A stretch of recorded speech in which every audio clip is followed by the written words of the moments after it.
আসসালামু আলাইকুম সুপ্রিয় কৃষিপ্রেমী ভাইরা সবাইকে শৌখিন কৃষি ইউটিউব চ্যানেলে স্বাগতম। আজকে আমি আপনার লাউ গাছের গুরুত্বপূর্ণ কিছু টিপস এবং গুরুত্বপূর্ণ কিছু পরিচর্যা নিয়ে আলোচনা করবো আপনাদের মাঝে। আশা করি ভিডিওটি শেষ পর্যন্ত দেখবেন। বিশেষ করে যারা লাউ চাষ করছেন তারা ভিডিওটি তো অবশ্যই দেখবেন। এই দেখেন আমার লাউ গাছে কিন্তু প্রচুর পরিমাণে করা আসছে, আপনারা দেখতে পাচ্ছেন, মানে প্রতিটা ডুগায় ডুগায় করা আসছে।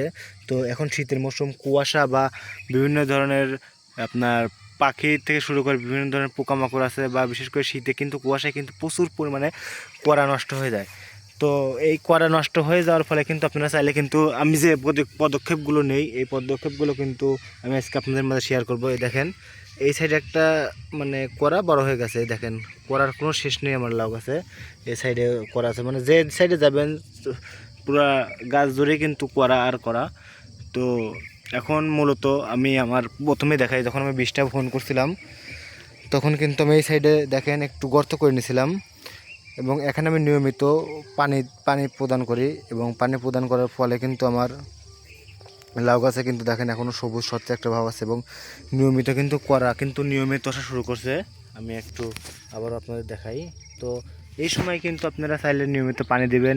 নিয়মিত আপনার জৈব সার আছে, এই সারগুলো একটু চতুর্পাশে এই যে লাউ গাছ থেকে একটু ফাঁকে বা 2 ফিট 2.5 ফিট ফাঁকে কুপিয়ে সেখান দিয়ে কিন্তু আপনি আপনার যে সকল সার আছে ইউরিয়া টিএসপি বা এক কথায় বলতে গেলে মিক্সার যে সার আছে সব সারই আপনারা কিছু পরিমাণে দিয়ে দিবেন। তো এই জায়গায় দিয়ে দেওয়ার ফলে কিন্তু এই শীতে কিন্তু আসলে সবার কিন্তু করা কম বেশি করা সবারই নষ্ট হয়, আসলে করা আমারও নষ্ট হয়। আমি একটু দেখাই আপনাদের। এই দেখেন আমার একটা করা নষ্ট হয়ে গেছে এই সাইডে। তো যেভাবে পরিচর্যা করেন না কেন করা মাস্ট বি নষ্ট হবেই। সব করার তো বাঁচে না, যেমন অনেক সময় দেখা যায় কুকুরের ছানা কিন্তু ওই যখন কুকুর ছানা দেয় বা কুকুর যখন বাচ্চা প্রসব করে তখন কিন্তু অনেকগুলো বাচ্চা হয়, কিন্তু পরবর্তীতে কিন্তু প্রত্যেকটা বাচ্চা বাঁচে না। ঠিক সেই রকমভাবেও কিন্তু এই লাউ গাছের কিন্তু অবস্থা প্রত্যেকটা করার আর বাঁচে না। যদি প্রত্যেকটা করাই বাঁচতো তাহলে কিন্তু লাউ গাছে প্রচুর লাউ লাউ লাউ ধরতো। তবে আমার আমার এই গাছে আমার জানা মতে মাত্র 2টি করা নষ্ট হয়েছে, সেটি একটু আগে আমি আপনাদের ভিডিওটি দেখালাম, আর একটা আমি দেখাই। এছাড়া আমার কোনো করা নষ্ট হয় নাই বা ফুল নষ্ট হয় নাই। দেখেন এই যে একটা করা, এটা কিন্তু প্রায় নষ্ট হওয়ার পথে, বলা চলে নষ্টই হয়ে গেছে। তাছাড়া দেখেন অসংখ্য অসংখ্য আপনার মানে করা আছে, আপনারা দেখতে পাচ্ছেন। তো এই জায়গায় মূলত আপনারা নিয়মিত সার প্রয়োগ করবেন।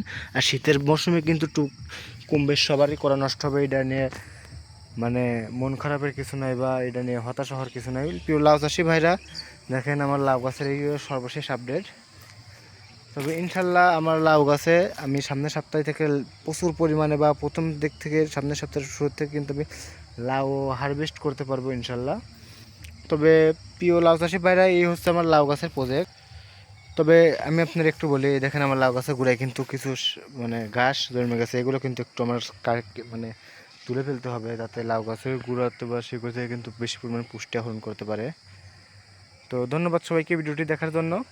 আর আশা করি বুঝতে পারছেন লাউ গাছ সম্পর্কে, যারা নতুন আপডেট চাচ্ছিলেন বা এই শীতে তাদের করা নষ্ট হয়ে যাচ্ছিলো তারা হয়তো আপডেট পেয়েছেন। ধন্যবাদ সবাইকে, আল্লাহ হাফেজ।